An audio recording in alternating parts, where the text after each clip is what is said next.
સદગુરુદેવની જય, રામા પીરની જય. વાલા આત્મબંધુઓ બધાને ખૂબ ખૂબ જય સીતારામ. વિશેષમાં બધાને કહેવાનું કે આપણે જે રામદેવ બાપા વિશે સત્સંગથી જે રજૂઆત કરી છે તે રામદેવ બાપાના પરચાઓ વિશે જે આપણે આ વાત સત્સંગ દ્વારા કરીએ છીએ, એમ પરચાઓ તો ખૂબ જ છે. અને આજે પણ જે વાત આપણે કરવી છે એ પણ ડાલીબાઈ, જે ડાલીબાઈને પણ રામદેવજી બાપા પરચાઓ આપે છે. આગળ આપણે જાણી ગયા તો એમાં પણ પરચાઓ વિશે લગ્નમાં પણ એમના સાસુને રામદેવ બાપા પરચો આપે છે. પછી એમના શાળાને અતિ બીમારીથી ઘેરાયેલા હતા તો એ પણ પરચા દ્વારા સારું કરે છે. અને પછી લગ્ન પરિપૂર્ણ થયા પછી સાસરીએ જઈને આવ્યા પછી, અને હવે આપણે જે વાત કરીએ છીએ એ કે ડાલીબાઈની વાત કરીએ છીએ. ડાલીબાઈ, જે ડાલીબાઈ એક એવા મહાન આત્મા હતા કે છેલ્લે રામદેવજી મહારાજ 1461માં જન્મ ધારણ કર્યો એમને, અને 1515માં નિર્વાણ થયા, બરાબર. પણ નિર્વાણ થવાનું થયું ત્યારે પણ ભાદરવા સુદ દશમને દિવસે સમાધિ લેવાની તૈયારી કરી. અને ત્યારે ડાલીબાઈ અજમલ રાજાની ગૌશાળાની ગાયો જ ચારતા હતા. કારણ કે એને ખ્યાલ આવી જાય છે, ત્યાંથી દોડતા દોડતા કહે છે રામદેવજી મહારાજ જ્યાં સમાધિ સ્થાને આવ્યા છે ત્યાં આવી જાય છે. અને છેલ્લે એ ના પાડે છે કે એ સમાધિ તમારી નથી પીરજી, મારી સમાધિ છે કે. આટલા બધા એ મહાજ્ઞાની ડાલીબાઈ હતા કે જેને પછી એમની સાથે સમાધિ લીધી. પહેલા સમાધિ એમની લીધી અને પછી રામદેવ બાપાની લીધી. એવા મહાન આત્મા એવા ડાલીબાઈ, જો કે કહે છે કે ક્ષત્રિય જાતિમાં જન્મ્યા હતા અને મેઘવાળ એટલે હરિજન ને ત્યાં એ મોટા થયા હતા. એવી એમની આ વાત છે.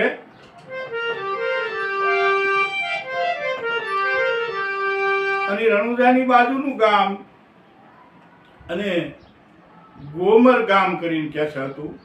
અને અહીંયાનો કઠિયારો પોતે જંગલમાં લાકડા કાપવા ગયો છે.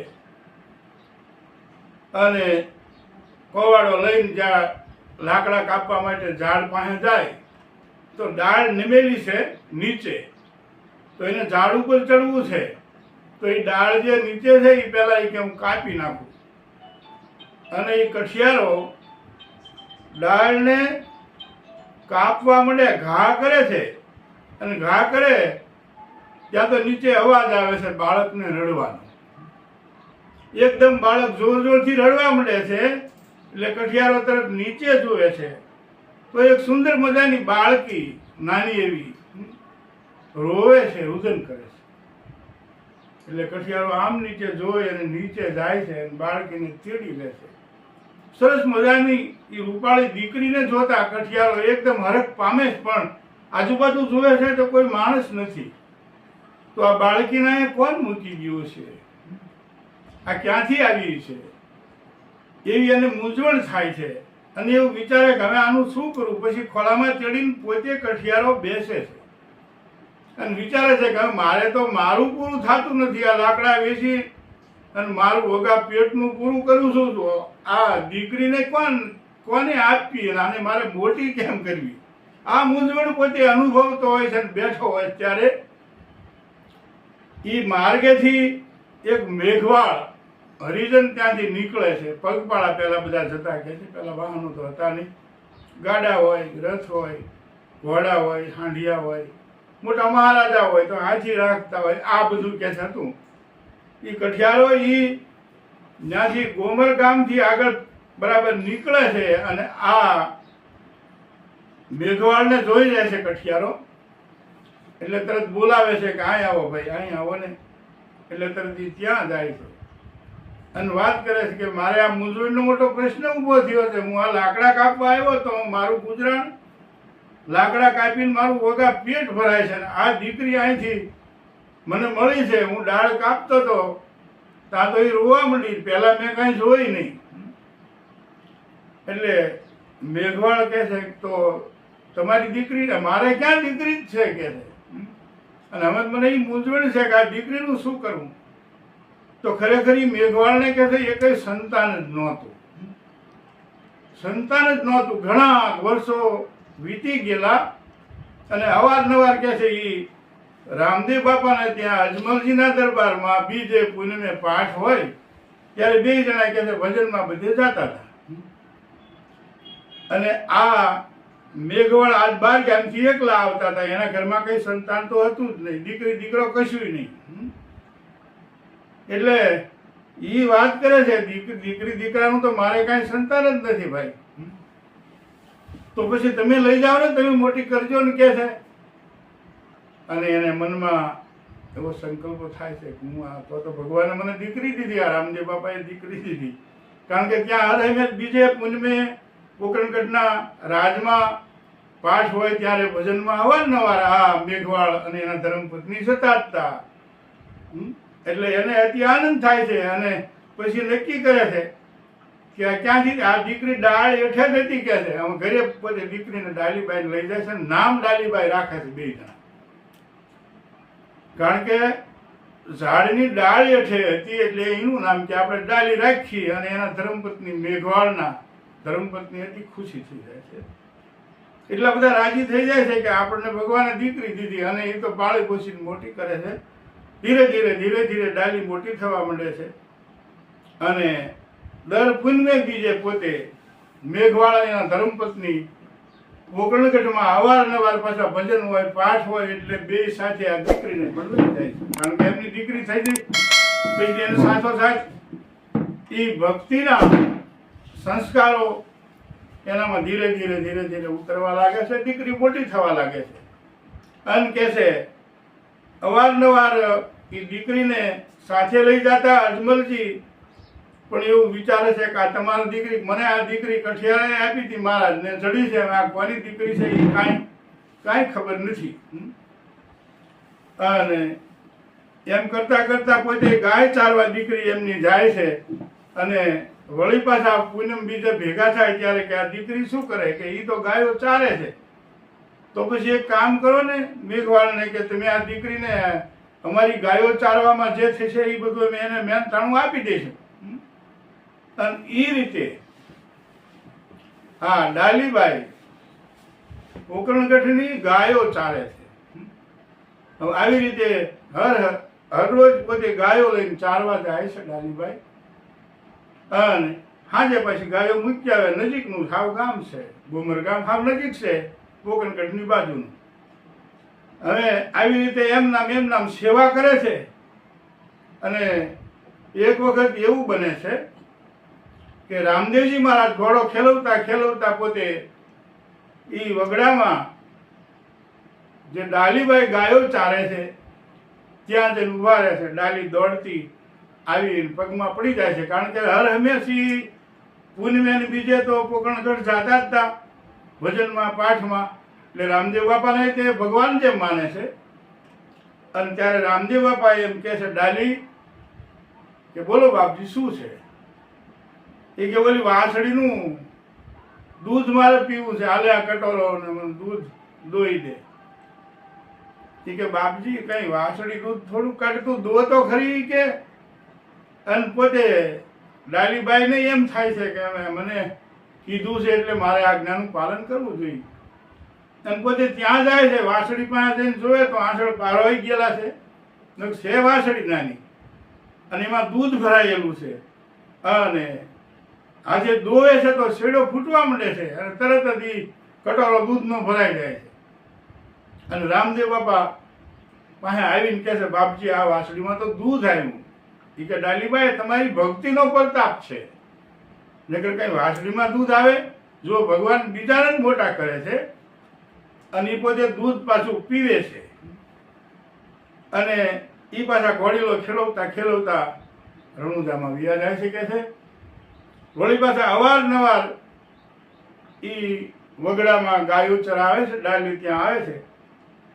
અને ફરીવાર પાછા એક વખત એ વગડામાં આવ્યા છે અને બરાબર રામદેવ બાપાને ત્યાં એક વાસડો જે એમનો હતો એ બહુ બધાને વાલો હતો.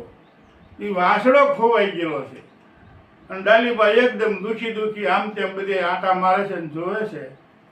રામદેવ બાપા ઘોડીલો લઈને અહીંયા આવે છે. ડાલી કંઈક દૂર દેખાય છે, ગાયો અહીંયા ચરે છે. એટલે વળી પાછા ઘોડો લઈને ત્યાં જાય છે. ડાલી ક્યાં તું, શું જવાનું શું કારણ હતું?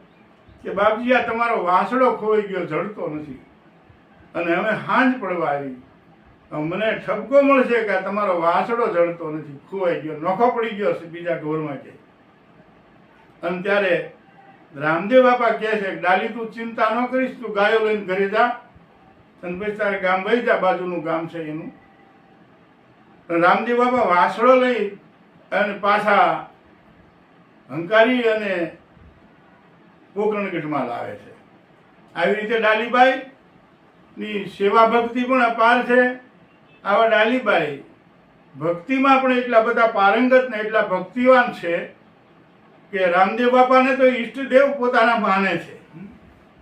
અને મેઘવાળમાં મોટી થયેલી દીકરીનો પ્રભાવ એટલો બધો વધી ગયો છે કે એ હાથ પાડે એટલે ગાયો પણ બધી એની પાછળ આવવા માંડે છે અને કોઈ પણને કશું દુઃખ નથી.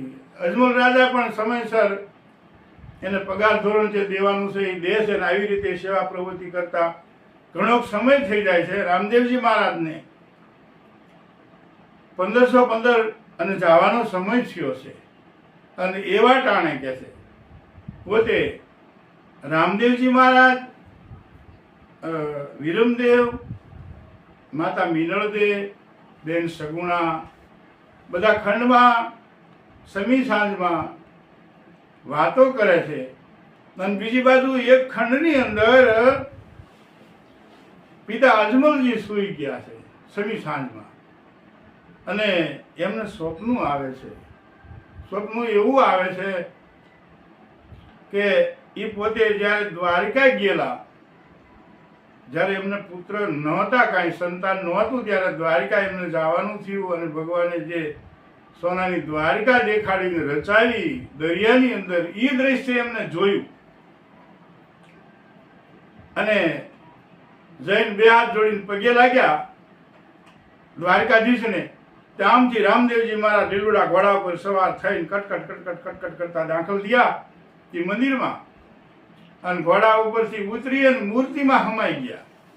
આ દ્રશ્ય અજમલજીએ જોયું અને તરત જ એ ઘોડીલો હતો એ પોતે ગરુડમાં સમાઈ ગયો અને અહીંયા એને ડાલીબાઈને, સગુણાને આ જોયું અજમલજીએ.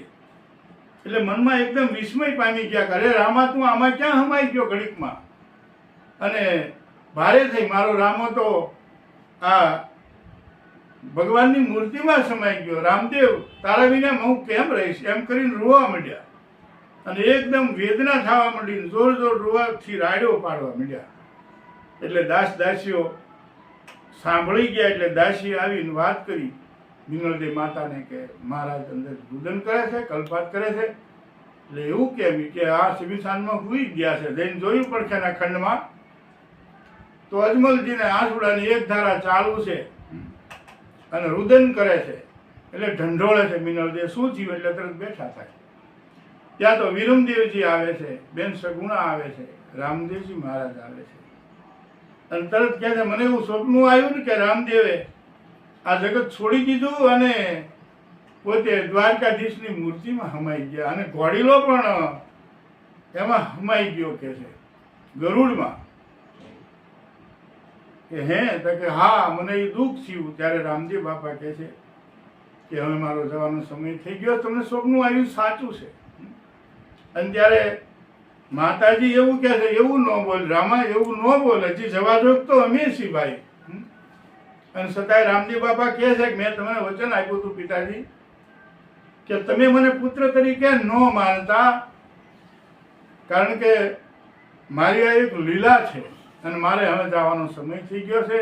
ભાદરવા સુદ દશમને દિવસે મારે સમાધિ લેવાની છે. આપણા તુમરા શાખાના બધા રાજપૂતને ભેગા કરી અને કહી દો, અને મારે ગજગંગાને બધાને બોલાવવાની છે. શ્રાવણ સુદ બીજને દિવસે પછી ગજગંગા બોલાવે છે. તુમરાઓ બધાને ભેગા કરી રામદેવ બાપા એવું કહે છે કે તમે આ પાઠ પૂજનની પૂજા કરજો, ભક્તિ કરજો, અને પેઢીએ પેઢીએ તમારામાં પીર થશે. આવું રામદેવ બાપા બધાને બેસાડીને કહે છે. અને છતાંય મિનળદેવને એટલી બધી વેદના છે, અજમલજીને અતિ દુઃખ છે, વિરમદેવજીને દુઃખ છે, અને સગુણાબેન તો સાસરિયામાં ગયા જ નહોતા, એને પણ અતિ વેદના છે. પણ રામદેવ બાપાની હઠને કોઈ ગણકારી શકતું નથી, એટલે અતિ દુઃખી છે. અને આ રામદેવ બાપા આવી બધી વાત કરે છે. અને પછી કહે છે કે આ અમલ ગરણી પોતું રતન કટોરો ગેડીઓ મારી સમાધિમાં પાછળ મૂકજો, અને તમે આ સેવા પૂજા કરશો, તમારી પેઢીએ પેઢીએ પીર થશે, કોઈ દુઃખી નહીં થાવ.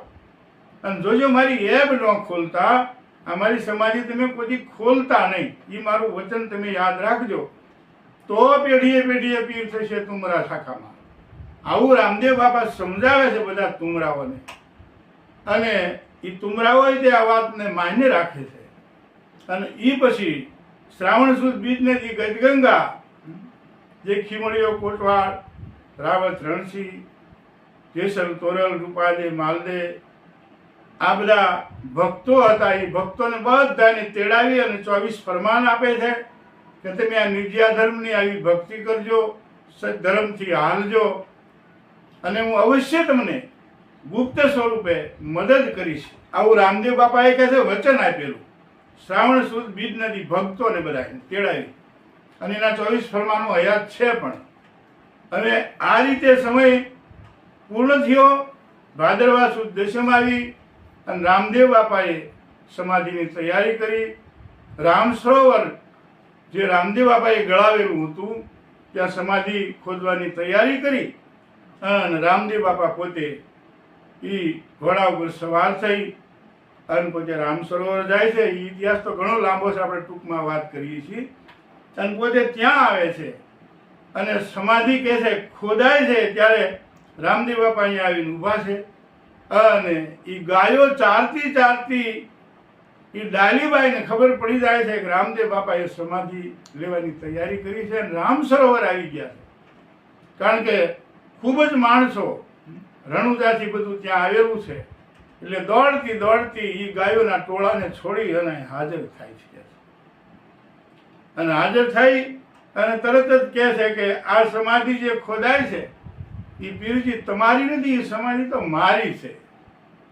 ત્યારે રામદેવજી મહારાજ કહે છે, ડાલીભાઈ આ જગત છે, એને પ્રમાણ આપવું પડે, કારણ કે પ્રમાણ વિના આ જગત માનશે નહીં. તમે એમ કહો છો કે આ સમાધિ મારી છે, તો પછી મારી સમાધિ ક્યાં છે, અને તમારા પ્રમાણમાં તમે શું કહેવા માંગો છો?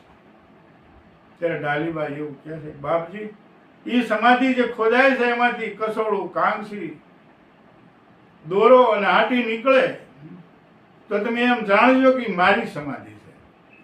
અને મારી બાજુમાં 10 હાથની જે જગ્યા પડી છે 10 હાથ ભરી લો અને આગળ સમાધિ તમારી ખોદાવો, કારણ કે એમાંથી પાવડી નીકળશે, બાજોટ નીકળશે.